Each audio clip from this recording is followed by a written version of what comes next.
Salam alaikum waria Congo. I just wanted to talk a few minutes about what is Palo Mayombe. I've heard a lot of um, differences of opinion, differences of information. So I just wanted to kind of clarify that as far as I'm concerned. Those of you who don't know me, I have been involved in Palo, researching and learning as much as I can over the past 20 years. So I just like to begin on some of the basics here. What is Palo Mayombe? Now, when we hear Palo Mayombe, for those of you who don't know, Palo is Afro-Cuban religion. Now, we talk about Palo Mayombe. The actual name Palo Mayombe is a misnomer. It shouldn't be called Palo Mayombe at all. It should just be called Palo or the rights of the Congo or las reglas de los Congos in Spanish. The reason being that Palo is a religion with several denominations, just like Christianity is a religion with several denominations as well. So you have, under the umbrella of Christianity, there exists the Catholics, the Protestants, and the Eastern Orthodoxes, right? So under the umbrella of Palo, there exists Mayombe, Briumba, and Kimbisa. So I think that it's good to clarify that point first. The other thing, a lot of people ask me, okay, so what's the difference between all of them? Well, first of all, we have to look at where they come from, right? We have to look at history. We have to understand a little bit better about the source of all of this. Well, these religions, this religion is undoubtedly Afro-Cuban. Uh, it also has its base from Africa, right?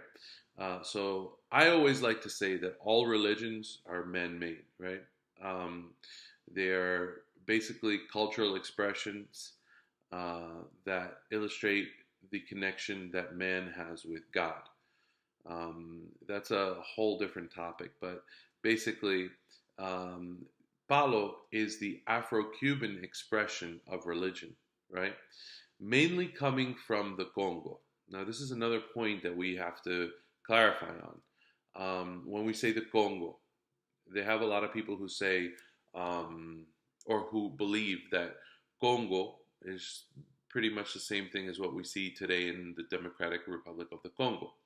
However, this is not true. This is not what the Congos that we're talking about with Palo. Now, while we do include those people, Congo, as it was defined in Cuba, encompassed a larger area than just the present day Democratic Republic of the Congo.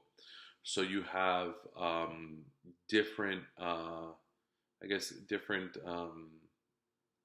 groups that are coming out of this area in Africa and then are reaching Cuba, having their own experience and developing their religion there in Cuba. So Mayombe, for example, has its origins in Yombe. Um, and I'm going to get more into the origins of the different, um, what we call ramas or branches, which are the denominations in Palo later on. I think it's important to understand, however, that these traditions exist, or these separate denominations exist, and they also practice in a different way. The same way that I could say that, for example, we have martial arts, right? You have martial arts, you can learn Taekwondo, you can learn Jiu-Jitsu, um, you can learn Kenpo, Shotokan. So there's many different forms of martial arts. They are all martial arts, but each one has a different school, right? And each different school has a different way of approaching different situations.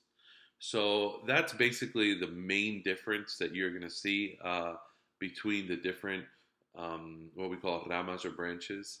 I'd like to go a little bit further into it, just not right now, because there's other things that we need to understand before going there.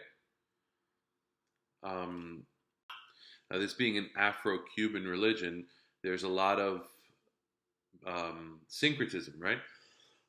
Or there's a lot of influences that are coming from other cultures and religions. And a lot of people mistakenly believe that these differences occurred in Cuba. Um, they didn't. They occurred in Cuba, but they didn't begin in Cuba. These things began in Africa.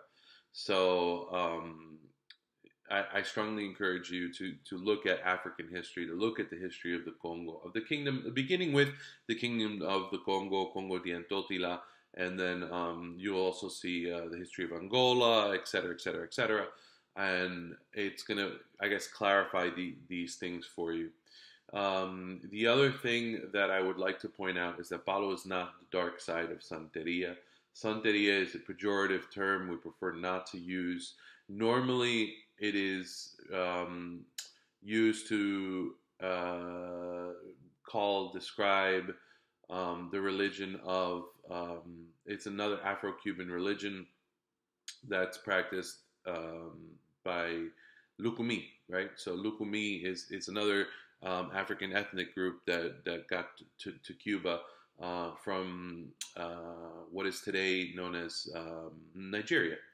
So, okay, so Palo has nothing to do with that. There's two separate religions, and it is not the dark side of anything.